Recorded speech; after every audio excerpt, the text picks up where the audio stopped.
15ویں صدی میں ہم ہیں۔ اب ایک بات میں کہہ رہا ہوں اور وہ میری ذاتی رائے ہے، گمان اندازہ اس میں مجھ سے اختلاف کرنے کا ہر ایک کو حق ہے۔ میرے نزدیک 15ویں صدی ہجری اب مجدد کامل الامام المہدی سلسلہ تجدید خلافت کی آخری کڑی کے ظہور کا وقت ہے۔ اس میں مجھے ایک تو قرآن مجید سے اشارہ ملا ہے، اشارہ ہے، میں اسے تفسیر نہیں کہتا۔ میرے نزدیک قرآن مجید میں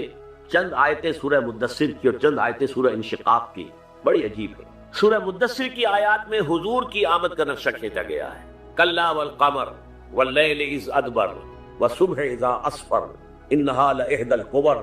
نذیرا للبشر لمن شاء منکم ان یتقدم او یتأخر۔ نہیں، قسم ہے چاند کی، کلا والقمر واللیل اذ ادبر، اور رات کی جبکہ وہ پیٹھ موڑ لے جانے لگے اور صبح کی جبکہ وہ روشن ہو جائے۔ حضور سے پہلے 600 برس ایسے گزرے ہیں دنیا میں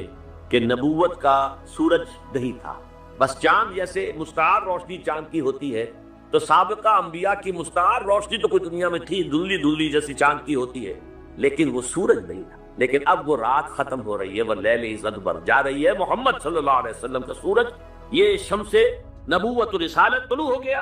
والصبح اذا اسفر انہا لإحدی الکبر، بہت بڑی باتوں میں سے ایک بات ہے جو ہوئی ہے، وہ معمولی واقعہ نہیں ہے، احدی الکبر، یہ تاریخ انسانی کے عظیم ترین واقعات میں سے ہے بعثت محمدی، نذیرا للبشر، پوری نوع انسانی کے لیے نذیر بن کر آئے۔ یہ تو ہے حضور کا معاملہ، لیکن اب جو معاملہ ہونا ہے دوبارہ، اس لیے کہ خلافت علی من عادی نبوت دوبارہ اب قائم ہوگی انشاءاللہ۔ حضور کے بعد میں آپ کو بتا چکا ہوں، خلافت راشدہ ختم ہونے کے بعد سے زوال زوال زوال زوال زوال زوال زوال زوال زوال، تھوڑا سا 2.5 سال کا 2 سال کا وقفہ آیا ہے حضرت عمر بن عبدالعزیز کا، ورنہ زوال زوال زوال زوال زوال۔ اگرچہ اس زوال کو 1000 سال لگے ہیں، یہ عمارت جو محمد نے بنائی تھی ایک دن میں نہیں گر گئی صلی اللہ علیہ وسلم، کھنڈر بتا رہے ہیں عمارت عظیم تھی، 1000 سال کے بعد پھر یورپ کے سیلاب نے آ کر اس کو گرایا ہے اور ختم کیا ہے، ورنہ 1000 سال تک سطوت و شوکت کے ساتھ امت مسلمہ کو موجود رہی ہے، چاہے اسلام جو ہے وہ حکومت کی سطح پر موجود نہیں تھا۔ بہرحال اب جو اس کا دور آیا ہے دوبارہ خلافت علی من عادی النبوہ کا دور، اس کا نقشہ سورہ انشقاق میں کھینچا گیا ہے، فلا اقسم بالشفق۔ اب دیکھیے سورج غروب ہو گیا، حضور کی بعثت کے وقت وہ سورج رسالت طلوع ہوا تھا، اب وہ سورج غروب ہو چکا ہے۔ سورج کے غروب ہونے کے بعد صرف روشنی رہ جاتی ہے شفق کی، سرخ سی، بس وہی باقی رہ گئی، باقی کیا رہ گیا؟ بدا الاسلام غریبا ویسعود کما بدا فطوبی للغرباء فلا اقسم بالشفق واللیل وما وسق۔ رات کی سی تاریکی ہے اور جو کچھ اس نے اپنے اندر جمع کر لیا ہے، والقمر اذا اتسق، اور قسم ہے چاند کی جبکہ وہ بھر جائے، پورا بھرتا ہے کتنے دنوں میں؟ 14 دن، اور 14 صدیوں کے بعد اب پہلی صدی کا جس نے کہ تجدید کامل کی عمر بن عبدالعزیز، 14 صدیوں کے بعد اب 15ویں صدی میں الامام المہدی کے ظہور کا وقت قریب ہے۔ اب جو کچھ مجھے حضرت امام المہدی کے بارے میں کہنا ہے، دوبارہ اپنی بات دہرا رہا ہوں، یہ میرا ذاتی گمان ہے، اختلاف کیا جا سکتا ہے۔ میرا گمان یہ ہے کہ یہ اب جو مجدد آئیں گے وہ حضرت مہدی ہوں گے۔ پہلی بات تو یہ جان دیجئے کہ مہدی 2 ہے، ایک شیعوں کے مہدی، ایک سنیوں کے مہدی، ان میں بڑا فرق ہے۔ شیعہ حضرات مہدی کو مانتے ہیں، وہ ان کے 12ویں امام ہیں،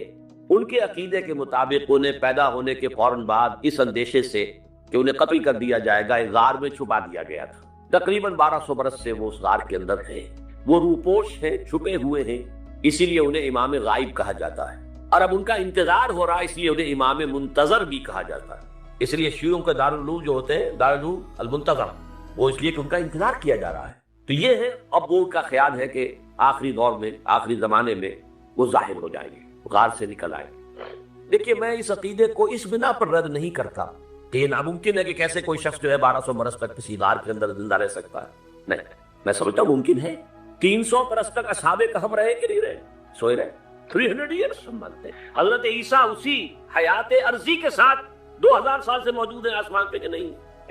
آپ کو معلوم ہے حضرت عزیر 100 برس تک مرنے کے بعد دوبارہ زندہ کر دیے گئے، فامات اللہ 100 عام ثم بعثہ، تو ناممکنات میں سے کوئی سوال پیدا نہیں ہوتا۔ لیکن یہ کہ آیا کوئی امامت معصومہ کا تصور قرآن اور حدیث سے ہمیں ملتا ہے؟ پھر یہ کیا یہ موروثی امامت کہ حضرت علی کی نسل جو حضرت فاطمہ سے چلی ہے اسی میں یہ امامت ہوگی؟ اس کے لیے ہمارے پاس کوئی دلیل نہیں ہے، ہم اس کو تسلیم نہیں کرتے۔ ہم تو سمجھتے ہیں کہ معصومیت ختم ہو گئی محمد الرسول اللہ صلی اللہ علیہ وسلم پر، خاتم المعصومین ہے محمد الرسول اللہ، اب ان کے بعد تو اجتہاد ہے اور خلافت ہے، عام معاملات میں اجتہاد ہوگا، نظام خلافت کا ہوگا۔ تو ہمارے نزدیک جو میں جس مہدی کا نام لے رہا ہوں وہ مہدی ہے جو ایک مجدد ہوں گے، جیسے کہ مجددین کے نام میں نے آپ کو گنوائے ہیں، مرزا الفسانی ہو، شاہ ولی اللہ ہو، سید احمد بریلوی ہو، شیخ الہند ہو، ایک ہوں گے انسان جو پیدا ہوں گے انسانوں کی طرح عام طور پر اپنی عمر کو پختگی کو پہنچیں گے، پھر وہ سامنے آئیں گے منظر پر، پھر وہ کام کریں گے، قیادت کریں گے، عرب میں ان کا ظہور ہوگا۔ دوسری بات یہ نوٹ کر لیجئے حضرت مہدی کے بارے میں، ہمارے ہاں احادیث کے جو مجموعے ہیں ان میں جو ٹاپ کے 2 مجموعے ہیں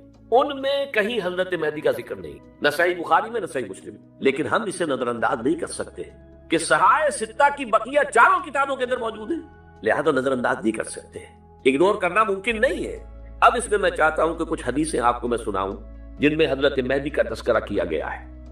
پہلی ہے وعن عبداللہ ابن مسعود قال قال رسول اللہ صلی اللہ علیہ وسلم، حضرت عبداللہ ابن مسعود سے روایت ہے، وہ فرماتے ہیں کہ حضور نے ارشاد فرمایا لا تذهب الدنيا حتى يملك العرب رجل من اہل بیتی، یہ دنیا ختم نہیں ہوگی جب تک کہ عرب پر میرے اہل بیت میں سے ایک شخص کی حکومت قائم نہ ہو۔ اور آپ کو معلوم ہے کہ آج تک عرب پر حضور کے اہل بیت کی کوئی حکومت قائم نہیں ہوئی، اور جب قائم ہوئی بھی تھی حضرت علی کو اگر شمار کیا جائے، اس لیے کہ حضور نے وہ جو مشہور واقعہ ہے کہ ایک چادر میں لے لیا تھا حضرت علی کو اور حضرت فاطمہ اور حضرات حسنین کو، اللہم ہؤلاء اہل بیتی، اے اللہ یہ بھی میرے اہل بیت ہیں، تو حضرت علی کی بھی حکومت منعقد نہیں ہوئی، پورے عالم اسلام پر ان کی حکومت نہیں تھی، اس لیے کہ شام اور مصر دونوں صوبے جو ہیں انہوں نے ان کی اطاعت قبول نہیں کی، اس حوالے سے یہ معاملہ ابھی ہونا ہے۔ لا تذهب الدنيا حتى يملك العرب رجل من اہل بیتی یعاد اسمه اسمی، اس کا نام وہی ہوگا جو میرا نام ہے، یعنی محمد صلی اللہ علیہ وسلم، اور ان کا نام بھی مہدی کا نام بھی محمد ہو، مہدی تو ان کا لقب ہے، یہ ترمذی میں بھی ہے، ابو داؤد میں بھی ہے، سنن ابی داؤد جامع ترمذی، بلکہ ابو داؤد میں ایک اور روایت ہے، قال حضور نے فرمایا لو لم يبقى من الدنيا الا يوم، اگر دنیا کی زندگی میں سے کچھ بھی نہ بچے سوائے ایک دن کے، لطول اللہ تعالی ذلك اليوم، تو اللہ تعالیٰ اس دن کو لمبا کر دے گا، حتى يبعث فيه رجلا مني، یہاں تک کہ میرے خاندان میں سے ایک شخص کو اٹھائے گا، ومن اہل بیتی، میرے اہل بیت میں سے، یواتے اسمہ اسمی و اسم ابی ہے اسم ابی، جس کا نام میرے نام پر ہوگا، جس کے والد کا نام میرے والد کے نام پر ہوگا، محمد ابن عبداللہ ان کا نام ہوگا، اور وہ یملأ الارض قسطا وعدلا کما ملئت ظلما وجورا، وہ سرزمین عرب کو عدل اور انصاف سے اسی طرح بھر دیں گے جیسے کہ وہ ظلم اور زیادتی سے بھر چکی۔ دوسری روایت ہے حضرت ابو سعید خدری رضی اللہ تعالی عنہ سے، حضور نے فرمایا المہدی منی اجل الجبہۃ اقن الانف یملأ الارض قسطا وعدلا کما ملئت ظلما وجورا یملک 7 سنین، رواہ داؤد، کہ مہدی مجھ میں سے ہوں گے بڑی روشن پیشانی والے اور بڑی کھڑی ناک والے، وہ زمین کو بھر دیں گے انصاف سے اور عدل سے جیسے کہ وہ ظلم سے بھری ہوئی ہوگی، اور وہ 7 برس تک حکومت کرے۔ عرب میں خالص خلافت علی منہاج النبوہ کا نظام حضرت مہدی کے ہاتھوں قائم ہوگا اور 7 برس تک قائم رہے گا عرب کے اندر، اس کا اگلا مرحلہ میں بعد میں بیان کروں گا۔ تیسری روایت، اور اس کو میں اس لیے خاص طور پر سنا رہا ہوں کہ اس میں وہی الفاظ آئے ہیں جو میں نے ابتدا میں حدیث آپ کو سنائی تھی، اس کے الفاظ ہیں۔ عن ابی سعید قال ذکر رسول اللہ صلی اللہ علیہ وسلم بلاء یصیب هذه الامہ حتی لا یجد الرجل ملجا یلجا الیہ من الظلم، حضور نے ذکر فرمایا کہ ایک دور ایسا آئے گا انتہائی ابتلا اور آزمائش اور مصائب کا کہ کسی شخص کو کوئی سر چھپانے کی جگہ نہیں ملے گی اس ظلم سے اپنے آپ کو بچانے کے لیے، فیبعث اللہ رجلا من عتبتی واہل بیتی، تو پھر اللہ میرے خاندان میں سے میرے اہل بیت میں سے اٹھائے گا ایک شخص کو، فیملأ به الارض قسطا وعدلا، اور اس کے ذریعے سے اللہ تعالیٰ زمین کو عدل و قسط سے بھر دے گا، یرضى عنہ ساکن السماء، یہ وہی الفاظ آ گئے، اب اس سے پھر راضی ہو جائیں گے آسمانوں میں رہنے والے نہیں، بس ساکن الارض، اور زمین میں رہنے والے، لا تدع السماء من قدرها شيئا الا ثبت، آسمان اپنا ایک قطرہ بھی نہیں روکے گا مگر یہ کہ اس کو زمین کے اوپر نثار کر دے گا، بارش کی شکل میں گرا دے گا، ولا تدع الارض من نباتها شيئا الا اخرجت، اور زمین اپنی پیداوار میں سے کوئی شے نہیں چھپائے گی، نہیں روکے گی مگر کچھ تو ظاہر کرے۔ لا یہ کہ دنیا میں اقتدار کی کسی مسند پر انسان بیٹھا ہے، یا یہ کہ کوئی اس کے ہاتھ میں اختیار نہیں، یہ تمام جو حالات انسان پر طاری ہوتے ہیں ان کے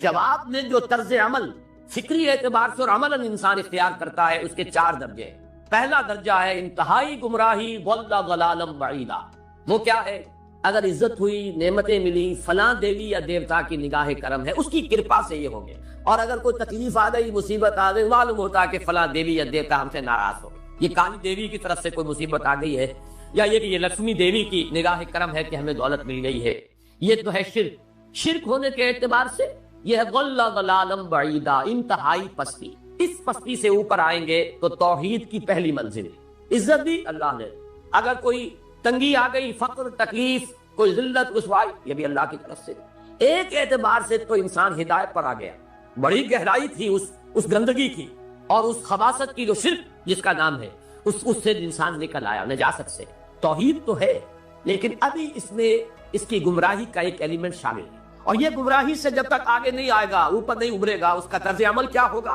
کہ ذرا کچھ مل گیا، عزت مل گئی، پھولے نہیں سما رہے، اب زمین پر قدم نہیں ٹک رہے، گردن اکڑ رہی، کہیں محرومی ہو گئی، کوئی تکلیف آ گئی، کوئی مشقت، فقر آ گیا، اب بجھ کر رہ گئے۔ ان دونوں کیفیات میں انسان کا پینڈولم جو ہے وہ ایکسٹریم ہو جائے گا۔ یہ کب ہوگا؟ جبکہ انسان یہ سمجھتا ہے کہ اس دنیا میں جو دولت مل گئی یا عزت مل گئی تو یہ گویا کہ بڑی کوئی قابل فخر شے ہے، اور اگر یہاں پر کوئی تکلیف آ گئی، کوئی مصیبت آ گئی، فقر و فاقہ آ گیا تو یہ گویا کہ بہت ہی اہانت آمیز ہے۔ اگر یہ انسان سمجھے گا تو طرز عمل وہ نکلے گا، نتیجے کے طور پر جو میں بیان کر چکا ہوں، یہ گمراہی ہے۔ اس گمراہی سے نکلیں گے تو آپ کس مقام پر آئے؟ دوسری منزل ہدایت کی کیا ہے؟ نہ یہ عزت ہے نہ یہ ذلت ہے، دونوں حیثیتیں برابر ہیں کہ یہ امتحان۔ اسی لیے ان دونوں آیتوں میں ایک لفظ قدر مشترک ہے، اذا مبتلاه فاما الانسان اذا مبتلاه ربه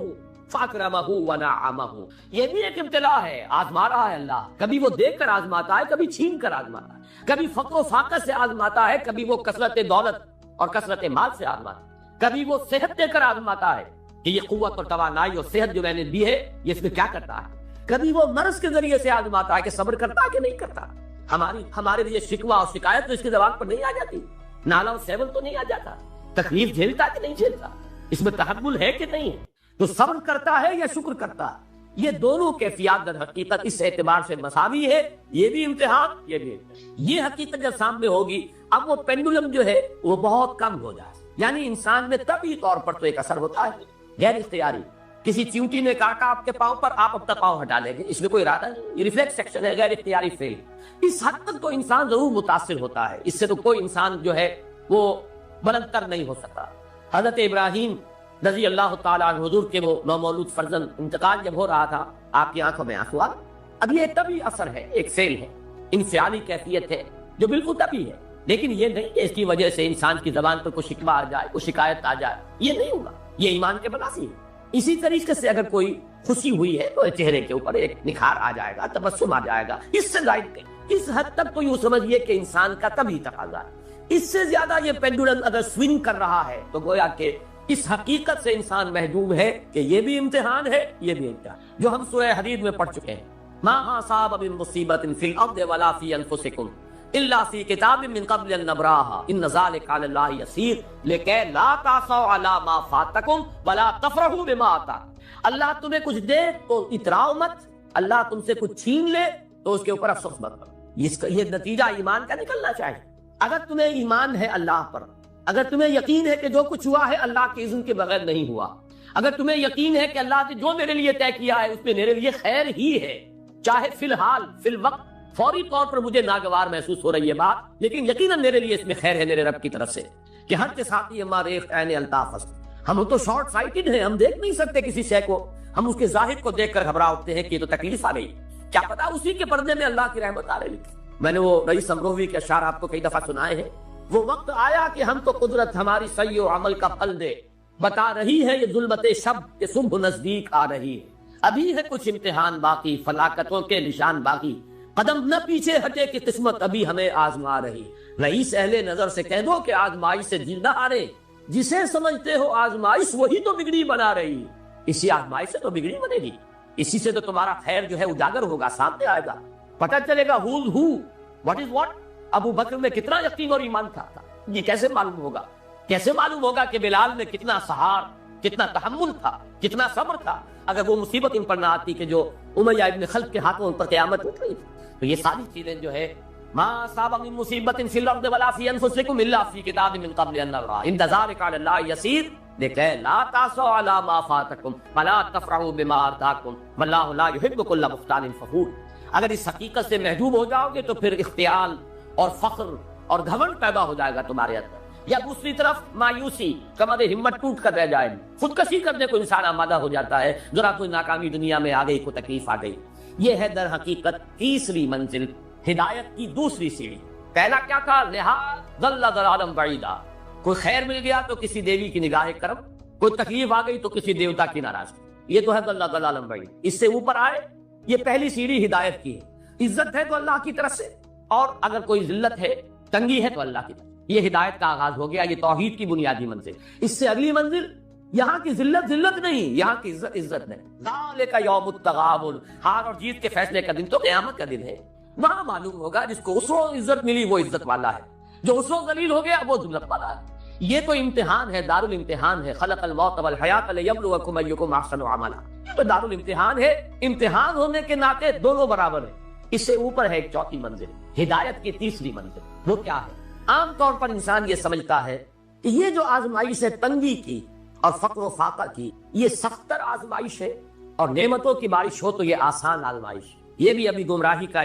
ایک پرت جو ہے اس کی باقی ہے۔ ابھی ہدایت کا جو کامل جو ہوگا انکشاف وہ کب ہوگا؟ جب انسان اس حقیقت کو جان دے کہ جہاں وسعت ہو، دس از دی رے آف ہوپ۔ یہ امت قرآن سے اپنا تعلق توڑ بیٹھے۔ اور نمبر 2 ہے وہی سرمایہ داری بندہ مومن کا دین، یہ بھی سرمایہ پرست بن چکا ہے، دولت کا پجاری بن چکا ہے۔ یہ میرے لیے رے آف ہوپ ہے، مادہ پرستی، دولت پرستی، سرمایہ پرستی، زر اندوزی، وَإِنَّهُ لِحُبِّ الْخَيْرِ لَشَدِيدٌ، ان دو لعنتوں کے اندر یہ مبتلا ہے۔ جانتا ہوں یہ امت حامل قرآن ہے وہی سرمایہ داری بندہ مومن کا دین۔ اور تیسری سب سے تلخ حقیقت، اس کی جو علمی اور روحانی جو رہنمائی کرنے والے لوگ ہیں وہ اندر سے خالی ہیں، کھوکھلے۔ جانتا ہوں میں کہ مشرق کی اندھیری رات میں بے ید بیضا ہے پیران حرم کی آس، علماء ہے اور صوفیاء ہیں اور پیشوا ہیں اور مسند نشین ہیں اور سب کچھ ہے، لیکن کسی کے داستین میں وہ موسیٰ والا ید بیضا نہیں، خالی ہے اندر سے۔ اس کا نقشہ ایک حدیث میں آیا ہے جو لرزا دینے والی ہے، آج کا نقشہ ہے وہ بھی۔ حضور نے فرمایا یوشک ان یاتی علی الناس زمانی، مجھے اندیشہ ہے لوگوں پر ایک زمانہ ایسا آ جائے گا، ذرا گنتی کی کیسا ہوگا، لا یبقى من الاسلام الا اسمہ، اسلام میں سے اس کے نام کے سوا کچھ نہیں۔ کہاں ہے اسلام دنیا میں؟ دکھاؤ، اجتماعی سطح پر دکھاؤ کہاں ہے۔ ولا یبقى من القرآن الا رسمہ، اور قرآن میں سے سوائے اس کے رسم الخط کے کچھ نہیں۔ معنی کہاں ہے قرآن؟ ہو رہی ہے اس کی طرف پیش قدمی ہو رہی ہے، تدوین، لیکن یہ اس حدیث سے جو ہے وہ تو سامنے ہے۔ مساجدہم عامرۃ، ان کی مسجدیں آباد تو بہت ہوں گی، بڑی بڑی مسجدیں، شاندار مسجد، عالیشان، بھری ہوئی، بھرپور، جمعے کے اندر عیدین کا اجتماع۔ وہی خراب من الہدی، ہدایت سے خالی ہے، ایک رسم پرستی ہو رہی ہوگی، ایک ریچولیزم ہو رہی ہو، رہ گئی رسم ادا، روح بلالی نہ رہی، رہ گئے فلسفہ، رہ گیا تلقین مثالی نہ رہی۔ اور آخری بات، علماءہم شر من تحت عدیم السماء، ان کے علماء آسمان کی چھت کے نیچے کی بدترین مخلوق ہوں گے۔ من عندہم تخرج الفتنۃ وفیہم تعود، ان کے اندر سے فتنے برآمد ہوتے رہیں گے۔